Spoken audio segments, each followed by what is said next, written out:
we talked to John earlier this summer, and he said he had kind of like butterflies, getting excited to play again. Did you have anything like that, coming out there, stepping out there and shoot around during the game? No, it was funny because PG asked me if I had the bubbles before the game, like the stomach. I'm like, nah. It might be a little wing in there floating around. Talk about it! You are now tuned in to Above the Rim. Hoops talk for the streets. Family, what's good? Welcome back to another edition of Above the Rim. Number one NBA pod in the game today. Hoops talk for the streets. You already know how we do, family. Brought to you as always. It's your host, Justin, aka Just Blaze.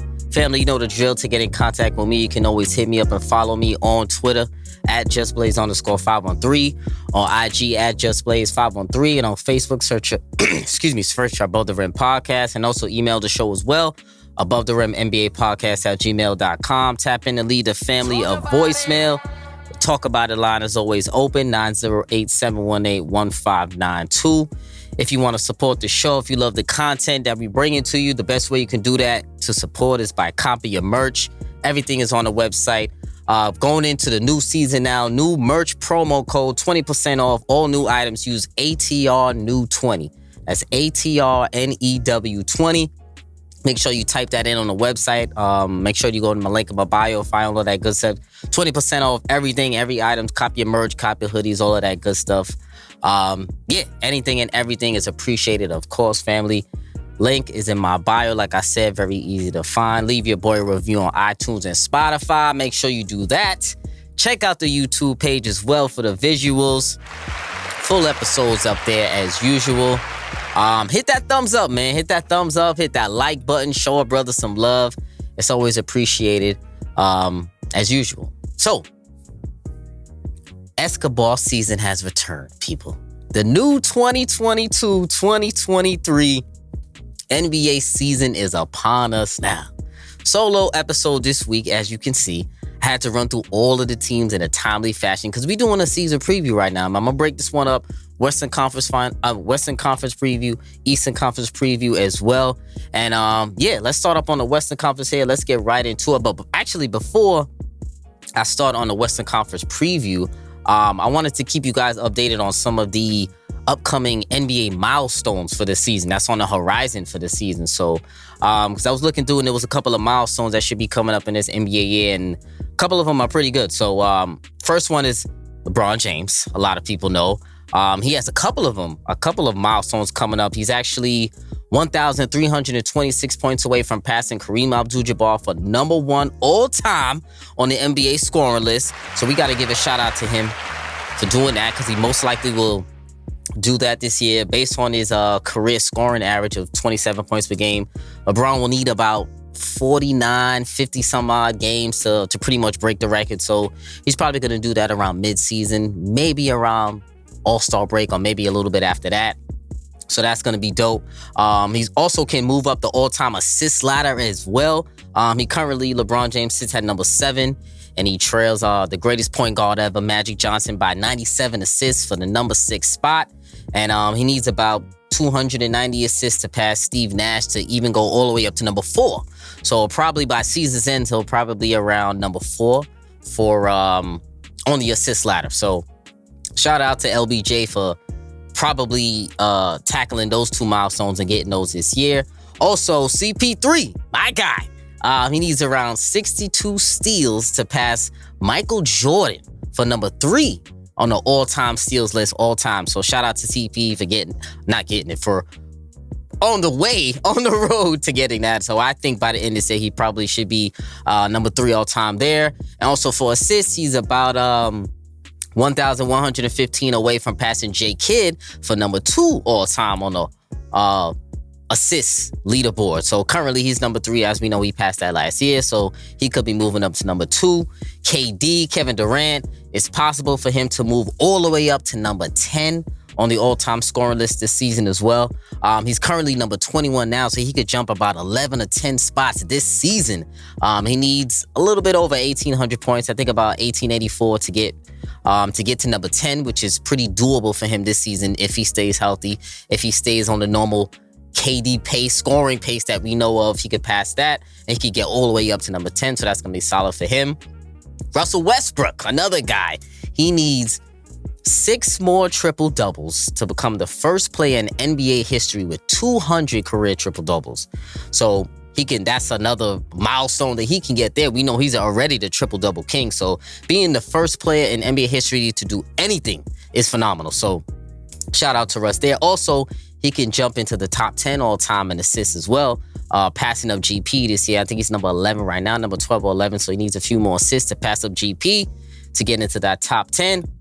Last but not least, for NBA milestones coming up this season, Carmelo Anthony. Currently teamless right now, which is, I'm a bit tight at that, but that's neither here nor there. Currently teamless, but he's about 308 points away from passing Shaquille O'Neal for number 8 on the all-time scoring list. So last year, we know he moved into the number 9 spot. He passed Moses Malone last year. So this season, he can pass up another guy, Shaquille O'Neal, and get into number 8. Hopefully, he gets on a team soon so we can see that happen. We believe it will happen. I was hoping it's the Suns. You never know what team is going to be on, but hopefully Melo gets on the team soon, especially towards the start of the season so he can start working on that milestone. So those are the milestones coming up for this year. Now, let's get into our season preview. Questions that need answers is the theme for this episode, man. This particular season preview, I'm going over the Western Conference team, every Western Conference team, giving a little quick snippet, a couple of questions that I have for each individual team, and my thoughts about them going into the season. And one thought, man, the Western Conference this year as a whole is going to be a bloodbath this season.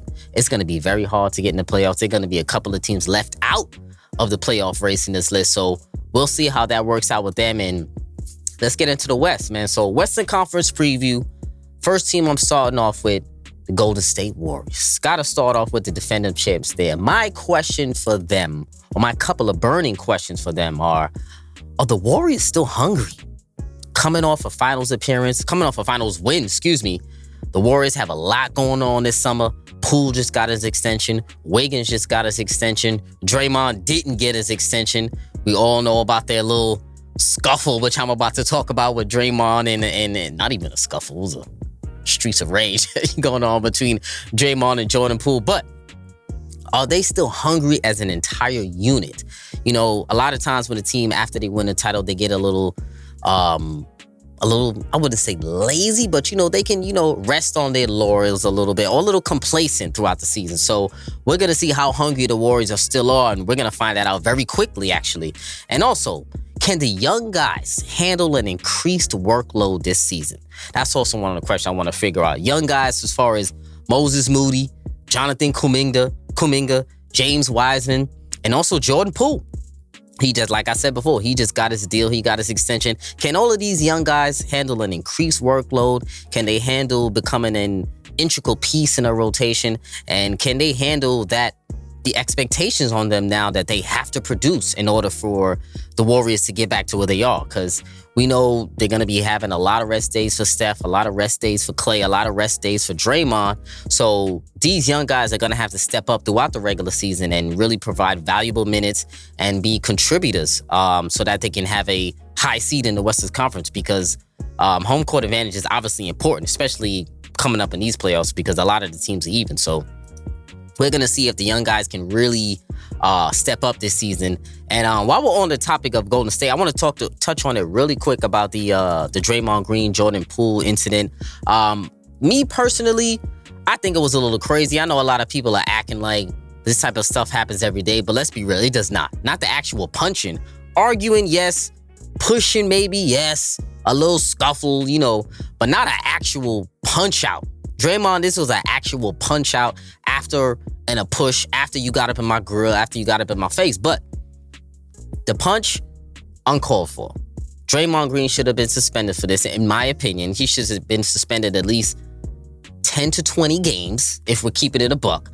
Now, listen, you can't go around streets of raging your teammates like that. Like, I know, fellas, we get into the arguments when we playing ball and all like that. We know it happens all the time, but to take it so far as where you're going to be clocking your teammate in practice, and then because it's in practice, that's in public. So your teammates are there, the coaching staff is there, the video guys are there, the team managers are there. A lot of people are there in the gym with you guys. So it's also embarrassing to your fellow teammate to punch him out in front of everybody. So because Draymond is a team leader, because he should know better, because he's one of the elder statesmen on the team, he should have known better that you got to keep your cool. Even if you do want to snuff him, you do want to punch him out, whatever you want to do, you got to keep your cool at times if you're one of the elder statesmen of the team. And I just think he thought he can take advantage of the young guy. So, maybe Poole was talking a little shit. Maybe. I'm not going to mistake that because he probably was. Whatever he said probably got him punched out. But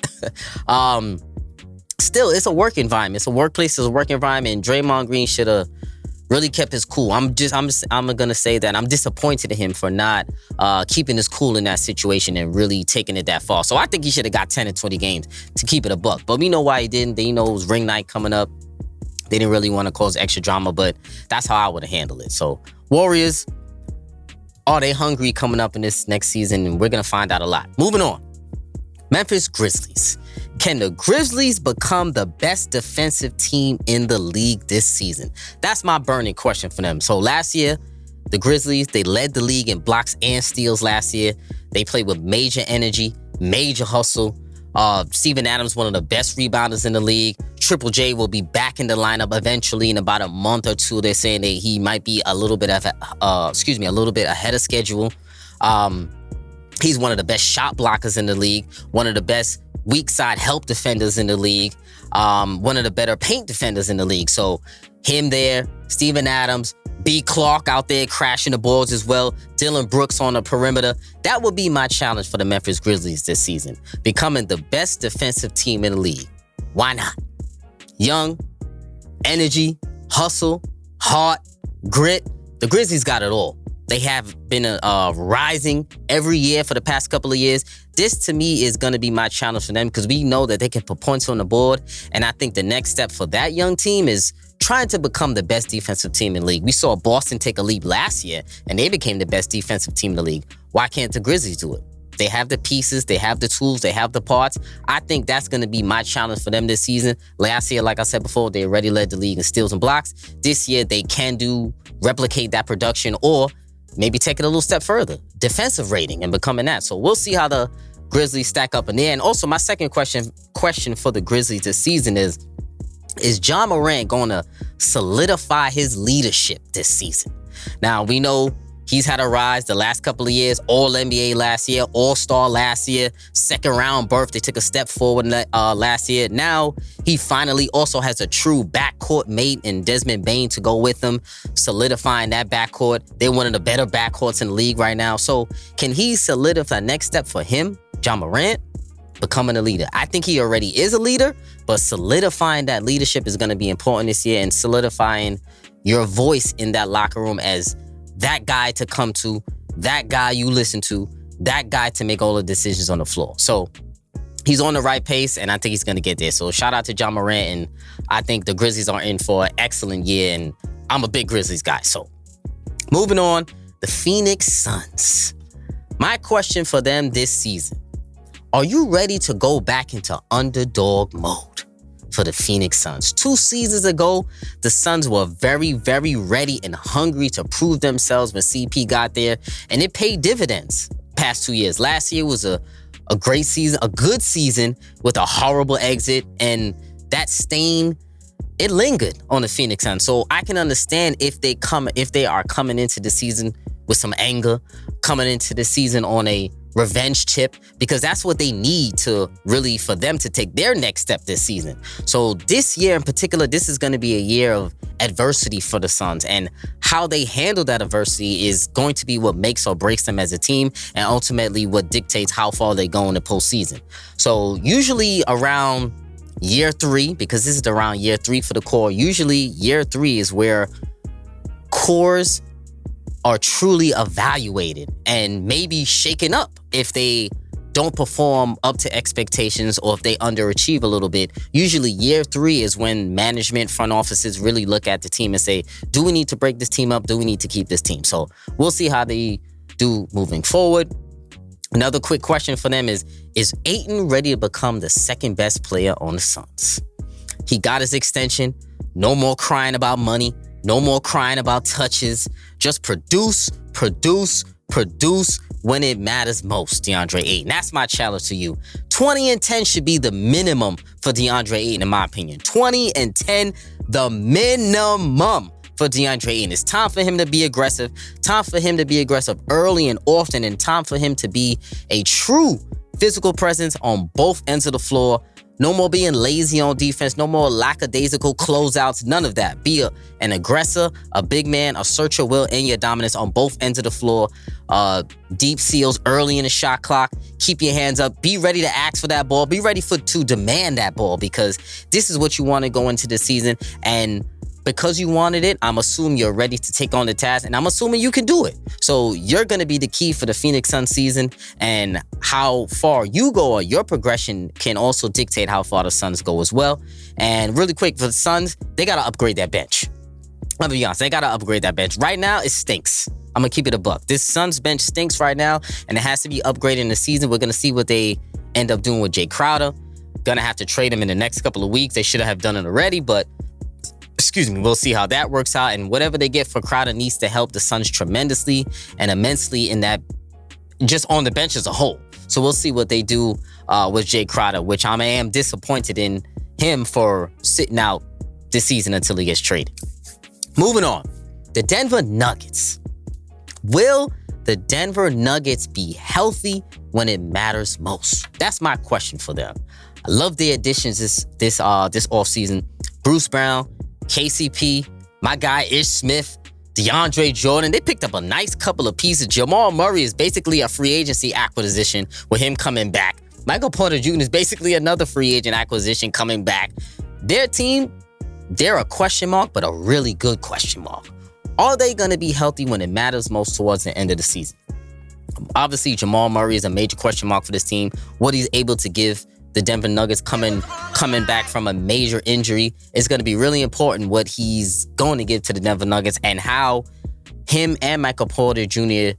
re-ingratiate themselves into the offense with Nikola Jokic running the offense, being a back-to-back MVP. So we're going to see how those guys really, really re-ingratiate themselves into the lineup. And also, question that I have, who's the second best player for the Denver Nuggets? Is the second best player Jamal Murray, or is the second best player Michael Porter Jr.? Now, in terms of numbers, it's going to be interesting to watch, because we know Michael Porter Jr., he can score, MPJ. Jamal Murray, we know he can score as well. But how much he plays this year will dictate a lot in where he is in the hierarchy of the lineup. So, additions, I said before, I really like their additions. Bruce Brown and KCP going to bolster their defense, and that's a question that I have for them. How improved is the Denver Nuggets defense? Because that has been their Achilles heel in the last couple of years. So we're going to see how they adapt and how they adjust. The Dallas Mavericks. Burning question for them. Are we playing anything other than Luka ball this year for the Dallas Mavericks? Now listen, losing Brunson is going to hurt them a little bit, but I think he's a player that they can actually overcome in the lineup. Obviously, we know the offense is Luka Doncic centered. Jalen Brunson was a nice buffer zone in between when Luka was out or when Luka was on the bench. He was another guard that can really take over that offense. Now, obviously, they still have Spencer Dinwiddie. He's coming off the bench as he was last year, and we're going to see if he can take more of an increased role, as in running that second unit and playing maybe over 30 minutes a night, doing that same thing that Luka Doncic does. So we'll see how they re-ingratiate their offense as well. And two guys I'm watching for on the Mavs is, what is Tim Hardaway Jr. going to bring this year? And what is Christian Wood going to bring this year for these guys? Picking up JaVale McGee also, he's going to add another tall, actually he's starting, so he's going to add another big that Luka can use. And Christian Wood, what type of production is he going to give this year? We know he's starting off the year as a sixth man, but he's probably going to move into that starter role. And we're looking for him to have an increased role this season. So he's going to be a nice pairing next to Luka, and I got big hopes for them, because I think their roster is slightly improved. I don't know if I'm gonna say improved. I would say just different. So they probably have to relearn themselves a little bit and maybe a little bit more Luka-centric this year. Moving on. The LA Clippers. They've been hot on the market this offseason. They've been probably the talk of the offseason. My burning question for the LA Clippers is, can their team gel quick enough? That's what I want to know, because the Clippers are a team, to me, very intriguing. They've gotten a lot of hype this offseason, a lot of love from a lot of the analysts out there. A lot of the major outlets have been loving the Clippers right now. But when I look at the Clippers, they're a team to me that needs to relearn how to play the game with each other. Now, the past couple of years, obviously not 2 years, last year, obviously we know Kawhi missed some time. PG missed some time a little bit last year as well. With Kawhi coming back, I'm worried about the Clippers deferring a little too much. I'll word it in that way, because obviously we know with Kawhi coming back now, he's a big presence. He's not really going to demand so much, but his presence there, for some people who have been taking the shots, like a Reggie Jackson, like maybe a Norman Powell, Covington, guys like that, they may be deferring a little bit too much to Kawhi Leonard because they want to get him ingratiated into the lineup, because they want to get him back into the fold, and because they respect his game. So there could be a lot of that, and also it could be some deferring from Paul George. When the Clippers are at their best is when Paul George is at their best also as well. So he has to continue to be that semi-alpha on the floor. And as we saw earlier in the offseason, he already said on Media Day, he said Kawhi is number one, I'm number two. So he's already taken upon that number two role. We hope that works out for him in the good way, not in the way that allows him to regress or defer a little bit more. So we're going to look out to see the dynamic between those two. And John Wall, obviously, the major acquisition of the offseason. Him coming in, John Wall, I'm a big John Wall guy. I love the acquisition for him. And him coming in gives them a point guard that they haven't had in the whole entire Kawhi time being there. So he's going to be a big addition this season.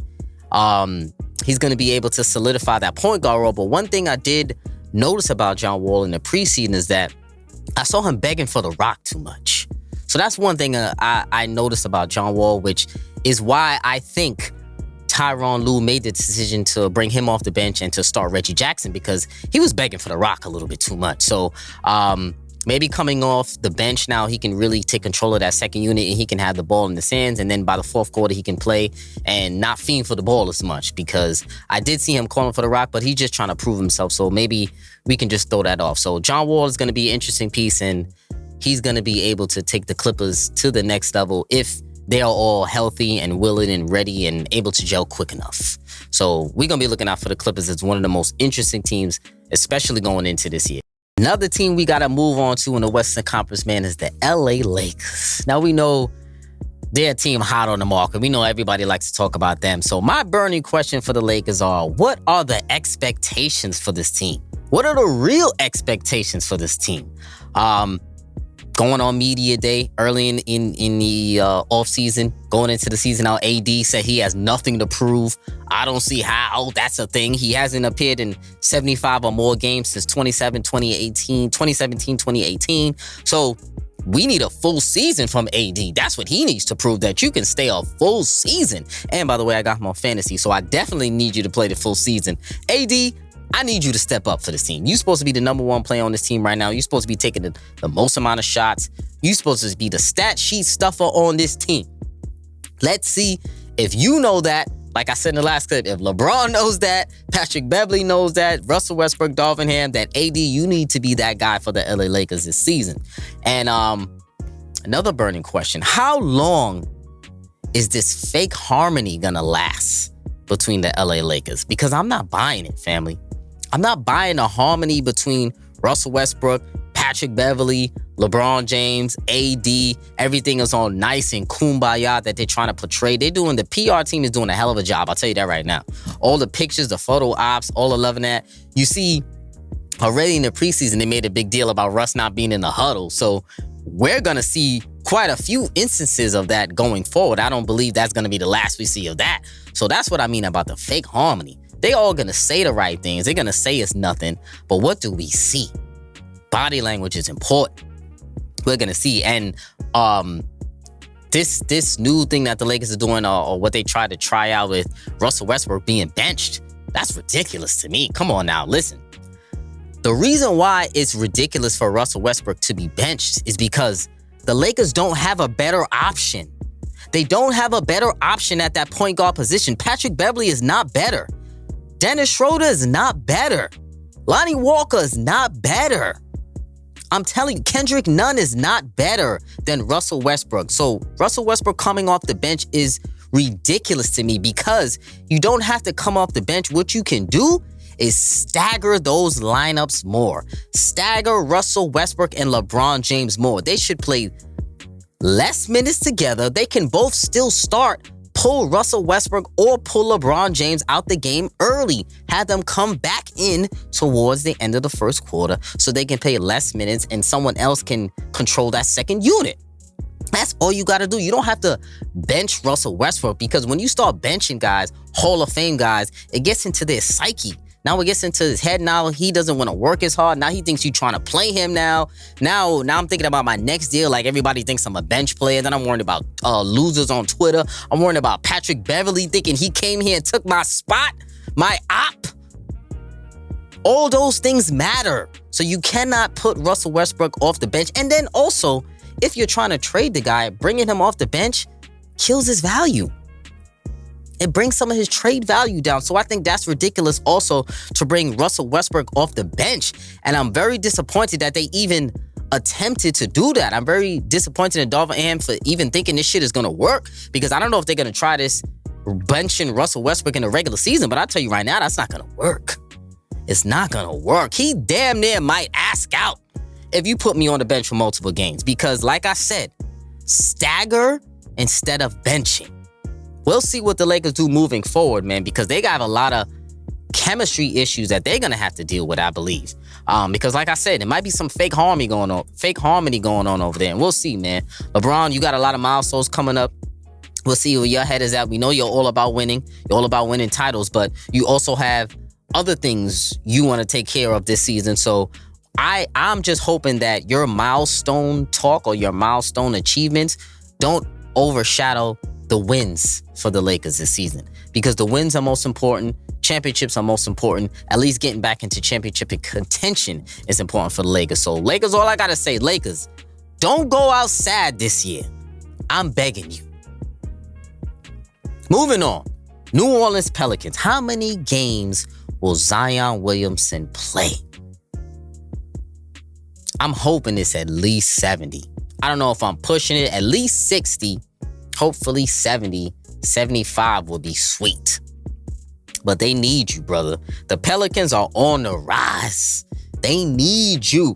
The Pelicans right now are going through a Memphis Grizzlies type of rise. And I'm here for it, all right? They did make the playoffs last year without you, Zion. But they could have used you in that playoffs. And they could use you this year, obviously. You are their franchise player going forward. Great coach in Willie Green, Brandon Ingram, Valanciunas, C.J. McCollum, Herb Jones, Alvarado. They got a lot of pieces over there in New Orleans, and I'm ready to see their rise, and I'm excellent to see how a young and feisty team like them is able to excel. The Blazers, my burning question for them, are you playoff ready?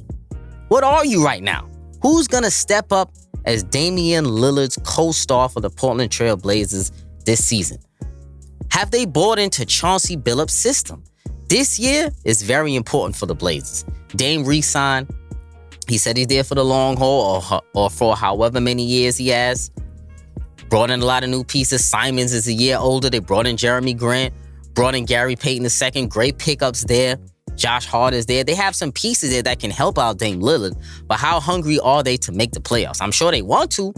But in order to do that, they have to buy into Chauncey Billups' system, play with heart, energy, hustle.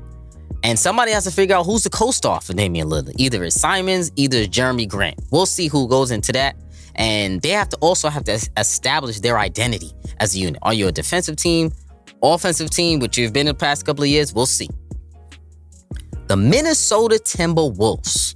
My burning question for them. Does Anthony Edwards officially have the keys? Or are you still holding on to Karl Anthony Towns? That's what I want to know for the Minnesota Timberwolves. Gobert coming into this lineup in the offseason changes the whole dynamic of the team. A lot of people made jokes about the acquisition, but I actually think it could work out for them well. With Rudy Gobert, Karl Anthony Towns in a Twin Towers type of setting. Cat was never a center anyway. We know that. We know he didn't want to bang down there with the big guys. He didn't want to bang all season long. And that's fine. Having Rudy Gobert there alleviates a lot of the pressure from Karl-Anthony Towns with having to bang down there with a lot of those centers. So what's the goal this year for the Timberwolves? Is it the first round? Second round? I would assume maybe the West Finals is the goal, but maybe that's a reach. I don't know. I think they have... I don't know if they have the talent to make the West Finals, but they... Who knows, man? Injury too here or there. They could do something. You know, I like Anthony Edwards taking a leap forward this year. He's going to be gunning for an All-NBA type of spot, also an All-Star type of spot this year. Like I said, he's got to take the keys to me, in my opinion, if the Timberwolves want to go where they want to go this season. And also, is D'Angelo Russell the point guard for the future for this team? Who knows about that? Maybe he is, maybe he isn't. We'll see going forward. He might not be the point guard of the future. They may have to get a more of a pure point guard there to go with Anthony Edwards and Gobert and Karl-Anthony Towns. So we'll see. Who's next? Sacramento Kings. My burning question for them, for the Sacramento Kings, Keegan Murray. Is he the rookie of the year? He's my choice for rookie of the year. I think he's the standout rookie of this year.